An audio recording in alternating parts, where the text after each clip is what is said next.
Salut! Bienvenue sur ma chaîne YouTube, là où je t'apprends à faire de la couture, faire des petites confections et plein d'autres choses. Aujourd'hui, je vais t'apprendre à faire la cape de bain. Si tu es débutante, pas de souci, c'est un niveau débutant, c'est très simple, très facile à faire.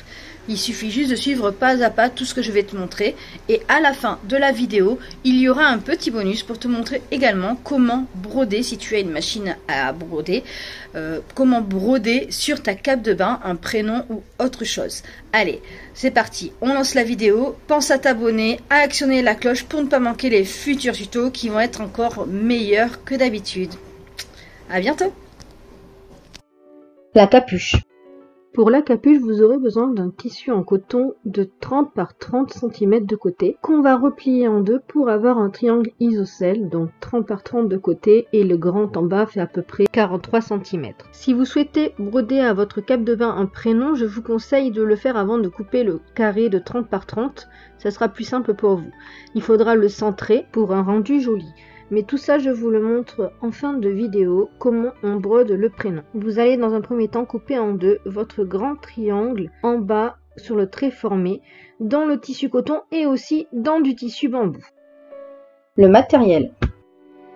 Vous aurez besoin d'un tissu en bambou, d'un carré de 80 par 80 cm, d'un biais de la couleur souhaitée de 2 cm de largeur et 3,30 m de longueur, des deux petits triangles formés précédemment, donc le premier en coton et le deuxième en éponge bambou. Pour rappel, les deux côtés du triangle isocèle pour le coup font 30 par 30 cm.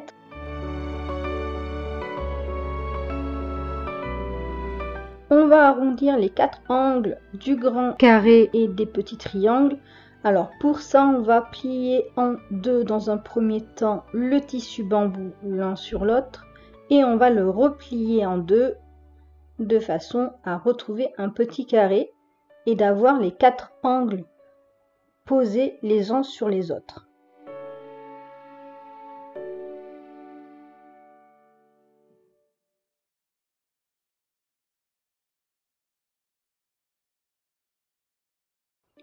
Vérifiez bien que les quatre côtés soient bien en face les uns des autres. Pour ça, prenez bien votre temps à rectifier, à mettre, pour bien tout positionner et bien tout maintenir.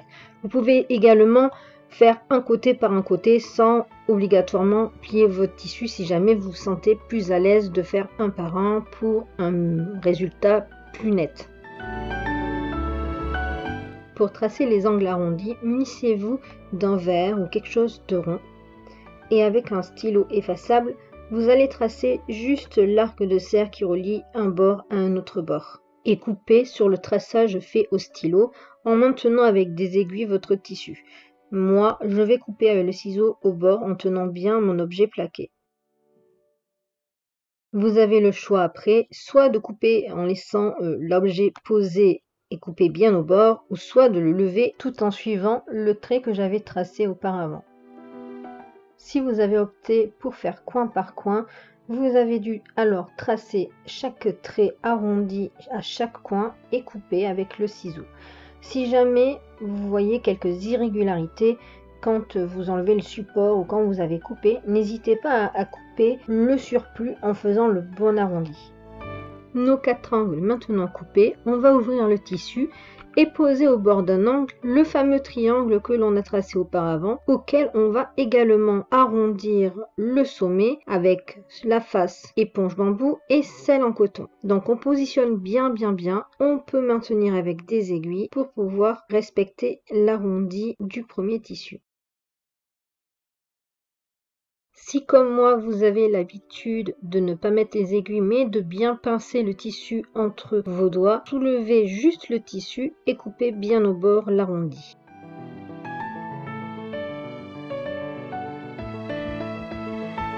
Tous nos arrondis sont coupés, on va pouvoir s'occuper de la partie du haut. Donc là, je la prends et vous choisissez votre biais, la couleur qui vous plaît, ça c'est votre choix. Une fois que vous avez choisi celle que vous voulez, on va pouvoir la poser. Mais avant ça, moi, je vais maintenir le tissu tout le tour du triangle. Je trouve ça mieux quand c'est bien fixé, que ça ne bouge pas pendant la pose. C'est plus joli à la fin. Donc j'ai piqué tout le tour au plus proche du bord pour pas que ça dépasse après quand on va poser le biais. C'est vraiment pour une surpiqûre pour maintenir les deux tissus ensemble. Passons à la pose du biais. Là, rien de plus simple. Vous allez ouvrir le biais et vous allez poser le côté du biais, donc endroit contre endroit, en dépassant un petit peu du bord. Vous le posez bien au bord et vous le maintenez à l'aide d'aiguilles ou de petites pinces. Je pique l'aiguille sur le trait que l'on aperçoit là où on va faire notre couture, de façon à ne pas abîmer le biais et que plus tard on voie des petits points d'aiguille. Donc je mets des aiguilles comme ça sur tout le long.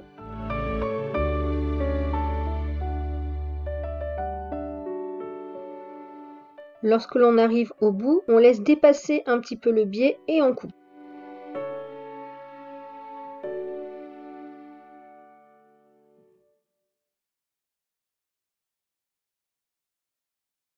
On va pouvoir faire une piqûre au point droit sur le trait en veillant à enlever les aiguilles une par une au fur et à mesure. Notre première couture est faite, ça fait un joli rendu sur ce côté. On le tourne et on va rabattre les petits biais de façon à cacher la couture sur laquelle on a cousu. Donc si vous avez bien cousu sur le trait, en principe ça va bien cacher. On va piquer vraiment au bord du biais comme tout à l'heure de façon à ne pas trop abîmer le biais. Piquez ou pincez avec les petites pinces, hein, vous choisissez vraiment. Faites ça sur tout le long. Si vous voulez cacher un petit trou avec l'ongle, vous pouvez gratter et la fibre va se remettre en place. Donc là, j'utilise les pinces pour vous montrer la différence avec les aiguilles. Donc comme je vous ai dit, vous les mettez tout le long.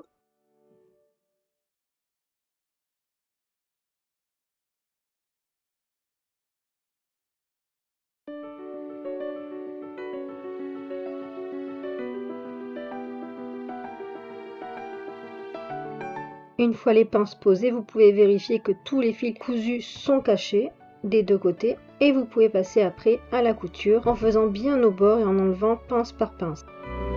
Voilà le rendu que vous devez obtenir. Une fois que vous avez bien tout cousu, vous allez devoir couper le surplus de tissu qui dépasse en suivant bien la forme du triangle.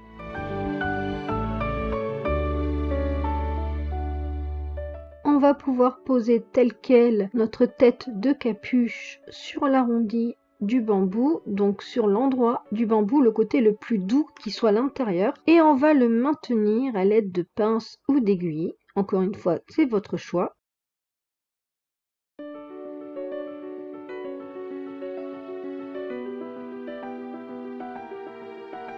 Pour nous faciliter la suite, on va coudre au point droit le tour, là on a mis les aiguilles.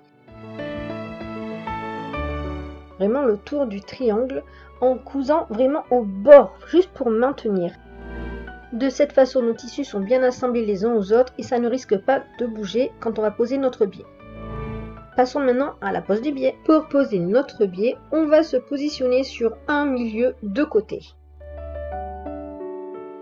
Donc une fois que vous avez pris un milieu de côté, on va positionner le biais comme on a fait tout à l'heure. Mais à une petite exception, c'est que l'on va laisser dépasser à peu près 5 voire 10 cm de son biais, ce qui va nous permettre à la fin de coudre les deux bouts ensemble.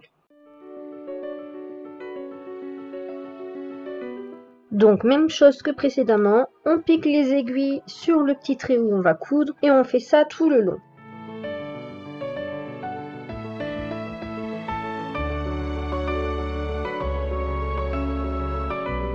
Au niveau des arrondis, on prendra notre temps pour le former et on y déposera des petites pinces plutôt que des aiguilles.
arrive au bout, alors là, même chose qu'au début, on va laisser dépasser son biais de 5 cm voire 10 pour être plus à l'aise. Et on va pouvoir après couper le surplus et joindre nos deux bouts côte à côte de façon à ce que le biais soit bien positionné sur tout le tissu.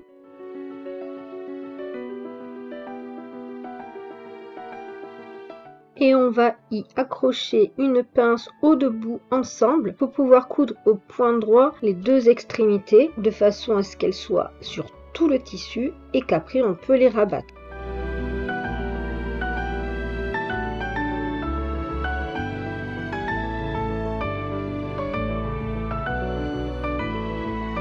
Quand la couture au point droit sera faite, avec une pince, on va rabattre le petit surplus et on fera une couture par-dessus, donc comme tout à l'heure, sur tout le long, sur le trait que l'on voit d'un côté du biais.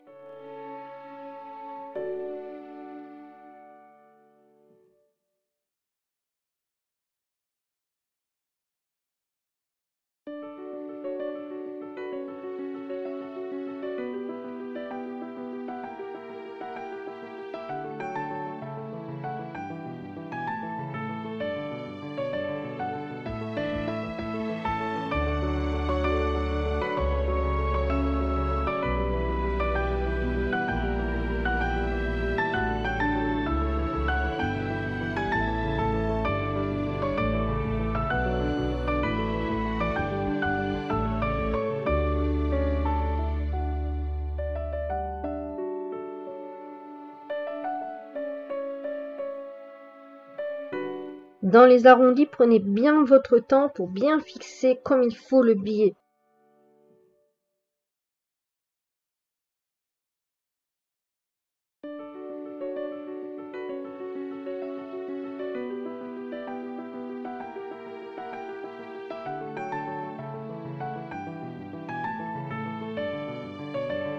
Vous pourrez faire des petites découpes sur les arrondis, mais moi j'ai trouvé ça pas très utile ici.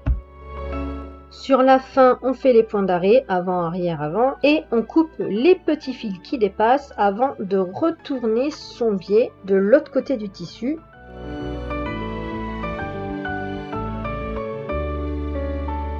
Si vous avez bien fait votre couture sur le trait, en principe, vous devez avoir le même nombre de centimètres de chaque côté du tissu.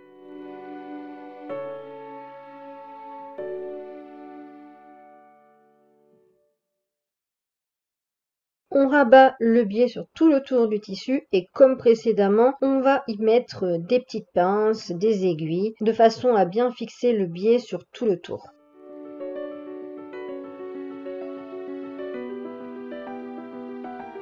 Cette cape de bain est très facile à faire, mais c'est un petit peu long, le temps de bien tout mettre en place, mais à la fin, vous verrez, ça vaut le coup.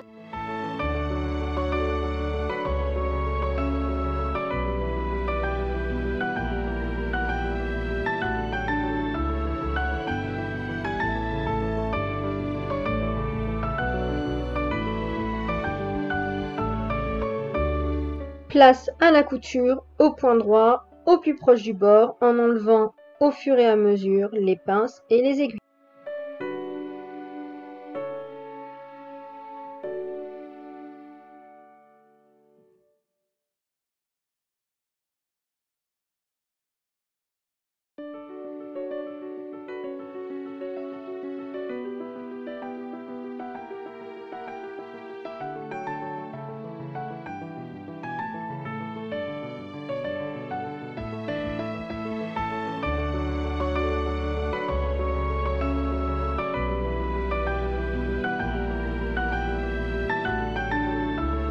On coupe les petits fils, on repasse le tout et votre cape est enfin terminée, il n'y a plus qu'à l'essayer sur votre bébé.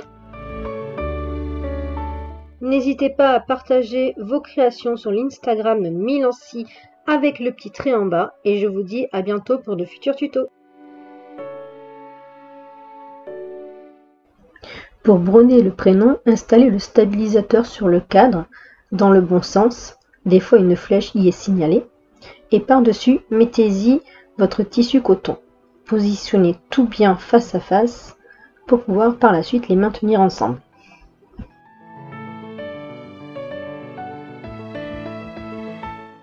Si vous n'avez pas de stabilisateur, c'est pas grave, avec le coton ça tiendra bien. Le stabilisateur est surtout bien pour les tissus éponges.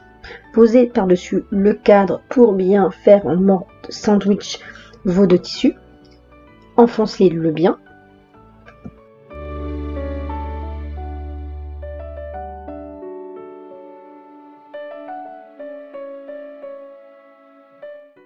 Et à l'aide du tournevis fourni de votre machine, tournez la vis inférieure du cadre pour bien le serrer.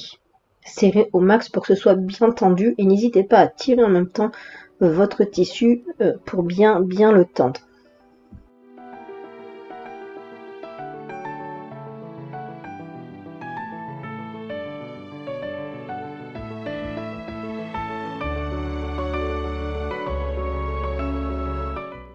En tâtant le tissu du cadre, vous allez sentir une résistance, cela signifie qu'il est bien installé.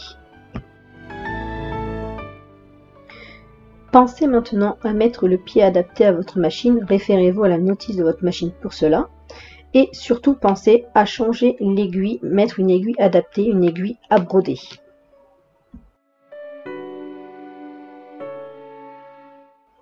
Mettez également du fil adapté pour broderie, en haut et dans la canette. Et après, vous pouvez paramétrer votre machine pour écrire le prénom dans les lettres.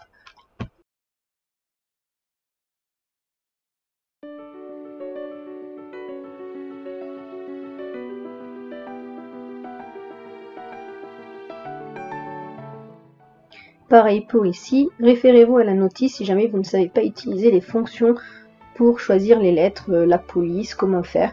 Tout sera notifié dans votre notice.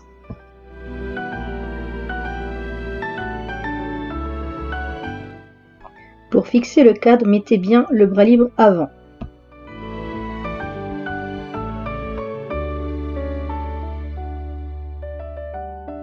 Clipsez votre cadre à l'endroit prévu.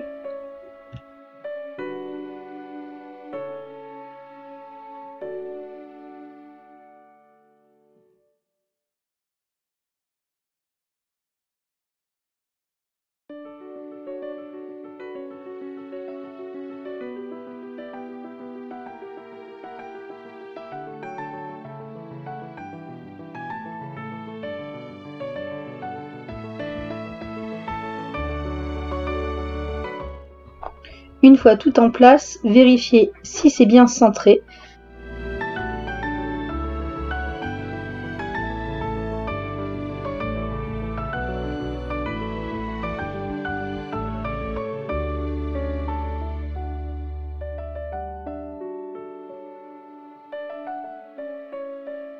Vérifiez que la largeur du prénom vous convient.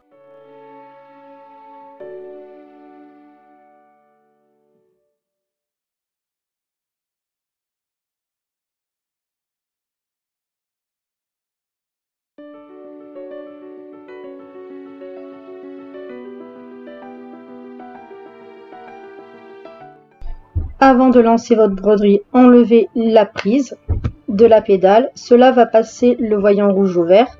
Baissez le levier. Si vous voulez connaître le temps du brodage, il est affiché en principe sur votre écran. Et vous n'avez plus qu'à lancer la broderie et à laisser la machine opérer.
votre prénom est brodé, coupez les fils et c'est terminé.